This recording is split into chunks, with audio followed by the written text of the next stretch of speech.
Voilà, donc je continue ce petit carnet de bord tranquillement. Donc voilà, toujours à soin et toujours juste à côté de Philadelphie. On devrait voir dans le fond si l'ordinateur voulait bien faire la mise au point. Mais bon, on va faire comme ça. Et voilà, donc du coup, j'ai commencé à... Parce que j'ai vraiment cette sensation-là de faire mes devoirs, d'aller en classe, je suis partie avec mon sac, l'ordinateur, les crayons, les carnets, les carnets dans le sac et la bouteille d'eau aussi parce qu'il fait très chaud, 49 degrés aujourd'hui. Et je me suis posée dans les sanctuaires et j'ai écrit en fait. Et c'est intéressant parce que les guides sont toujours à la recherche des gens qui font de la méditation, mais pas des gens qui emmènent leur ordinateur et qui ouvrent l'ordinateur dans le temps. Donc du coup, c'est plutôt cool. Ils me laissent tranquille et c'est plutôt pas mal. Et, euh, et ça m'a fait beaucoup de bien en fait de canaliser ce que j'ai écrit aujourd'hui. Euh, D'un point de vue mental, je me dis que ça va être costaud comme travail parce qu'en fait, il y a beaucoup d'informations et pour mettre ça en forme, je pense que ça va me prendre du temps. Le mettre en forme, c'est pas si évident que ça. Et voilà, du coup, on va voir. Voilà, je vais devoir faire ce travail de scribe et après un travail de réorganisation pour pouvoir transmettre ça pour les personnes que ça intéressera. Euh, c'est très dense l'information vibratoire dans le temple, elle est extrêmement dense. Ça me demande de me focuser à fond et il y a tellement d'informations, je pourrais jamais tout retranscrire et c'est de savoir voilà, capter la bonne vibration qui est juste à transmettre, qui va passer à travers moi parce que ça peut passer aussi à travers d'autres médiums. Il y a beaucoup de gens qui viennent de prêtresses, d'anciennes prêtresses, d'accompagnantes du féminin, d'accompagnantes de la magie tout court qui passent là comme aux pyramides. Et ouais, le défi, ça va être de réorganiser. Je me sens vraiment pleine d'énergie. J'ai envie de travailler. Si je m'écoute, je ne dors pas et je travaille non-stop parce que je ressens l'élan de travailler. Je sais exactement quoi faire. Le chemin est tracé, c'est tout balisé. J'ai des to-do list très longues du coup. L'initiation Triangle d'Or d'Isis a posé en autonomie du coup parce que les demandes affluent depuis une semaine, très clairement depuis une semaine, pas avant. Et donc il va falloir que je pose ça aussi. Donc j'ai beaucoup de travail sur ordinateur à faire.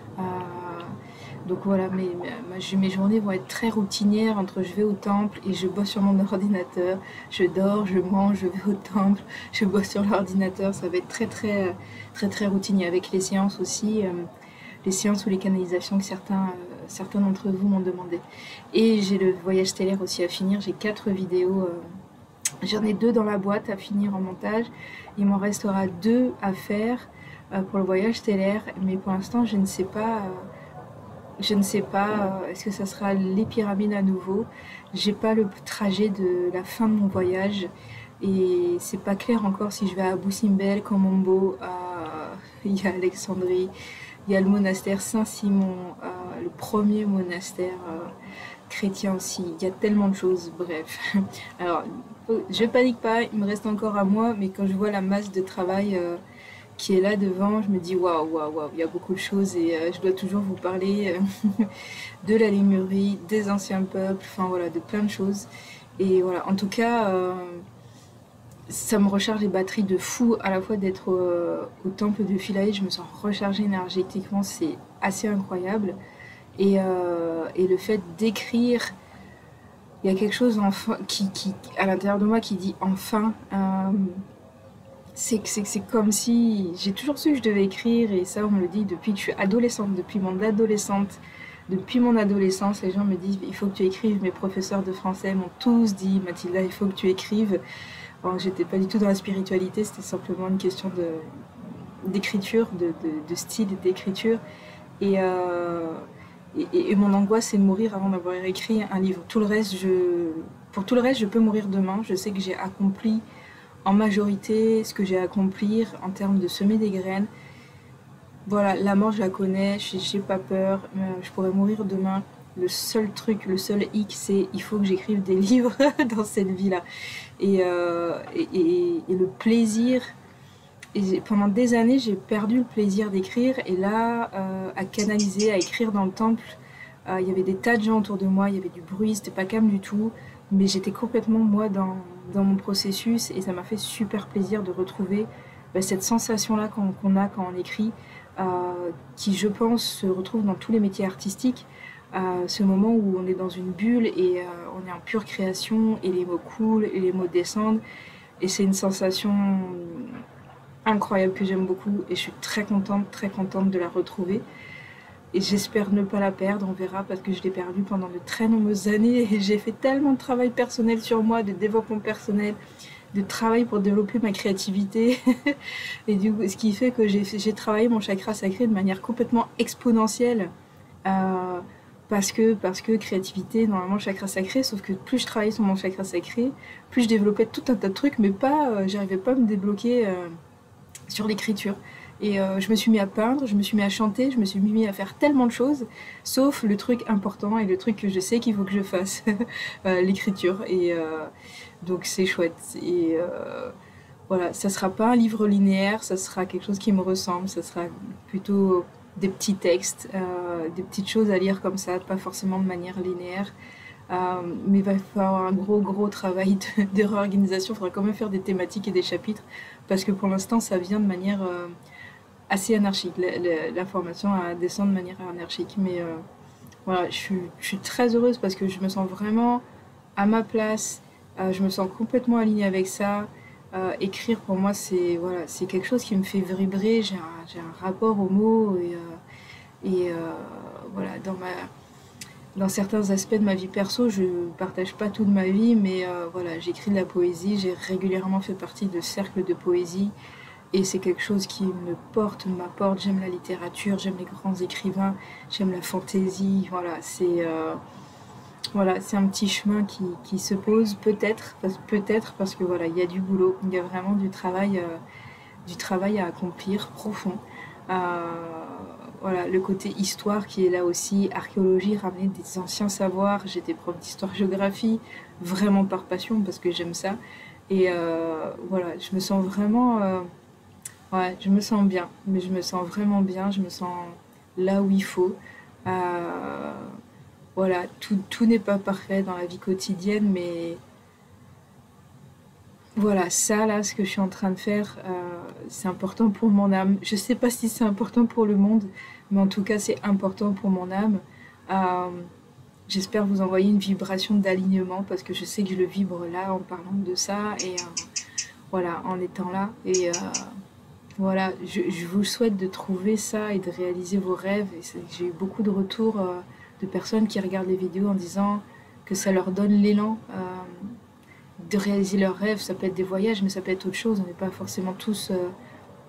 Voilà, je sais que j'aime les voyages, je sais que il y a des personnes qui n'aiment pas forcément voyager parce que c'est beaucoup trop stressant, beaucoup trop inconfortable pour eux.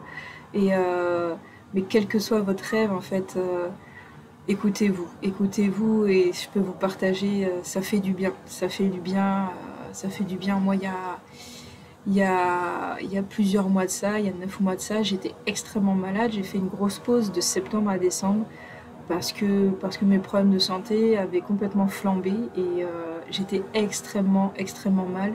J'ai pas beaucoup partagé dessus parce que juste j'avais vraiment pas l'énergie. J'étais vraiment au plus mal de tout ce que j'ai connu dans ma vie. J'avais des douleurs chroniques, permanentes, quotidiennes, vraiment voilà, vraiment affreuses et même les médecins ne savaient pas comment me calmer, me calmer. Donc voilà, j'ai dépensé tous mes sous pour me soigner parce qu'il a fallu que j'aille taper dans des choses alternatives, bien entendu, parce que la médecine ne pouvait rien pour moi. Techniquement, je suis censée être opérée, mais les médecins ont peur de m'opérer. Donc à l'automne dernier, j'étais vraiment dans une impasse. Je ne savais pas si j'allais pouvoir reprendre le travail, je ne savais pas si j'allais pouvoir avoir une vie, je ne savais pas si j'allais pouvoir avoir un toit. J'en étais là à l'automne dernier. Et j'ai suivi mon intuition qui m'a dit d'aller en Égypte. J'avais vraiment à peine 200 € de côté. J'ai pris mon billet d'avion. Dieu merci, j'ai trouvé un billet d'avion à 200 €. Et je suis partie avec vraiment 0 sous de côté parce que bah, j'ai épuisé toutes les ressources que j'avais de côté.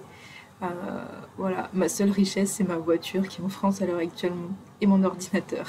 Et, euh, et du coup, voilà, si je peux transmettre un message d'espoir, un message, quoi que ce soit que vous traversiez, et j'espère que c'est pas aussi grave que ce que j'ai traversé, quoi que ce soit que vous traversez, écoutez votre intuition. Moi, j'ai écouté mon intuition. C'était si j'écoutais les médecins, si j'écoutais la rationalité, si j'écoutais mon compte en banque et mon banquier, c'était non, ne va pas en Égypte. Mais clairement, voilà, mes douleurs, depuis que je suis en Égypte, les douleurs ont reculé. Ça s'était déjà beaucoup calmé, mais vraiment, mon corps se sent beaucoup mieux en Égypte, très clairement. Mes champs énergétiques sont beaucoup mieux en Égypte, tout va beaucoup mieux. Euh, Au-delà des passages dans les temples et au-delà des nettoyages qui se font, c'est vraiment, je suis dans un endroit qui me correspond plus en termes d'alignement, quoi. Et, et aussi faire ce qu'on aime. Faire ce qu'on aime, du coup, ça fait du bien. Parfois, on n'a pas besoin de soins. On a juste besoin de suivre ses rêves et faire ce qu'on aime, en fait. Et voilà, j'avais envie de partager ça aujourd'hui dans cette vidéo. Écoutez votre intuition, accomplissez les rêves parce que ça peut être un chemin de guérison en fait, ça peut être un chemin de rétablissement. J'espère que vous qui me regardez, vous n'avez pas traversé des choses aussi difficiles que ce que j'ai pu traverser dans ma vie. Je souhaite pas ma vie à aucun de même au pire de mes ennemis, parce que il y a des gens qui me jalousent, mais voilà, c'est des gens qui n'ont peut-être pas assez étudié. Je partage assez, voilà, assez facilement. J'ai une enfance difficile, j'ai vécu l'inceste de la part de mon père, j'ai été malade presque toute ma vie, j'ai été licenciée, j'ai jamais pu avoir de carrière, j'ai jamais eu de vrai soutien masculin amoureux dans ma vie. J'ai eu quasiment que des relations toxiques. Je pourrais faire pleurer dans les chaumières, je pourrais rentrer dans les détails de ces histoires-là, bien que voilà, si je commence à écrire, il faut absolument que j'écrive quelque chose sur l'inceste parce que je sais que la manière dont j'en parle, elle est importante et vraiment, on n'en parle vraiment pas assez dans la société et qu'il faut faire quelque chose par rapport à ça. Mais ouais, c'est aller chercher vos petits bouts de bonheur, aller le chercher, saisissez votre chance. Euh, voilà, moi j'ai jamais eu beaucoup d'argent dans ma vie pour accomplir ce que j'ai accompli. C'est toujours passé, il y a toujours eu des petits soutiens de l'univers un peu inattendus qui arrivent à la dernière minute, qui tombent comme ça. J'ai dû jouer tous les pronostics des médecins jusqu'ici. Dieu merci. Et je crois bien que je vais avoir une longue vie, quel que soit l'état de ma santé. Je sais que j'ai l'intime conviction que j'aurai une très longue vie si je le souhaite. Et voilà, en tout cas, j'avais envie de partager ça en fait, je me sens bien et j'ai envie de vous partager ce truc-là. Écoutez la voix de votre intuition parce qu'elle va vous mener là où c'est juste, parce que c'est ce que je suis en train de vivre profondément. Et j'ai tellement de respect, moi j'ai beaucoup de respect pour les anciens, pour les traditions ancestrales, pour les grands-mères, j'ai tellement de respect pour tout ça. C'est quelque chose qui me tient à cœur, le respect de l'expérience. Euh, c'est quelque chose qui est moins présent dans nos sociétés. J'habitais au Burkina Faso, il y a un grand respect des anciens. Il y a des endroits où ils fêtent les funérailles pendant un an, pendant des mois, quand une personne âgée s'en va, parce que c'est la plus grande des richesses et la plus grande des sagesses. C'est considéré comme la plus grande des sagesses encore d'un certain peuple. On a un petit peu perdu ça. Et aussi peut-être que nos aînés, à certains égards, ont perdu leur foi ou leur espoir. Moi, j'ai la chance d'avoir grandi avec ma arrière-grand-mère de Vendée. C'était tout le temps c'était quelqu'un qui disait toujours qu'on avait de la chance de vivre à l'époque où on vivait en fait. Et ça, c'est pas du tout en France le discours dominant des personnes âgées en fait. Hein. Il y a une forme de nostalgie. Moi, ma grand-mère m'a toujours dit, ouais, vous avez de la chance à tous les cousins. Elle nous disait, vous avez de la chance de vivre l'époque que vous vivez en fait, avec les communications, avec les technologies et surtout la machine à laver. Elle aimait beaucoup le fait qu'il y ait une machine à laver parce qu'elle n'aimait clairement pas aller laver au lavoir en hiver quoi que ce soit, les draps ou les vêtements quoi. Et à quel point la vie était dure en fait avant quoi, hein, pour tout le monde, pour tout le monde. Et, euh, et notamment dans les campagnes bien sûr, et pour les gens pauvres. Et ça l'est, voilà, bref. Et je pourrais parler longtemps de ces sujets-là, mais ouais, message d'espoir, voilà, les choses évoluent, ça bouge. Moi, je suis très loin de la situation de ce qui se passe en France, mais j'ai vraiment, acquis cette notion de sortir de ce dans quoi on veut nous montrer. Les médias veulent toujours nous emmener vers quelque chose d'angoissant. De s'en sortir, ça ne veut pas dire s'occuper politiquement de ce qu'il y a à faire dans le pays, mais en tout cas, la société de consommation capitaliste telle qu'elle est, son premier outil, c'est les médias pour nous contrôler et pour nous maintenir dans la peur, parce que plus on est dans la peur, plus on va consommer, plus on va être replié sur nous-mêmes, moins on va être dans l'accord avec nous-mêmes. Voilà, je n'invente pas, hein. Il y a des bouquins très précis qui ont étudié ça, comment on atomise une société, comment on désociabilise une société, comment le vieux divisé pour mieux régner, qui est vieux comme le monde, qui a été surexploité et qui est toujours là, qui passe par les médias, par le fait de nous faire peur, de nous parler soit de choses complètement débiles et pas du tout intelligentes et de nous servir des contre-vérités en permanence, soit de nous maintenir dans un état émotionnel et de peur. Hein. L'actualité est devenue de plus en plus émotionnelle, hein, depuis 20 ans. Ça s'est accentué sous Sarkozy en France. Voilà, détachez-vous de tout ça, débranchez-vous. Et si vous avez envie de faire quelque chose, soyez acteur, mais sur le terrain. Sur le terrain. Moi, je sais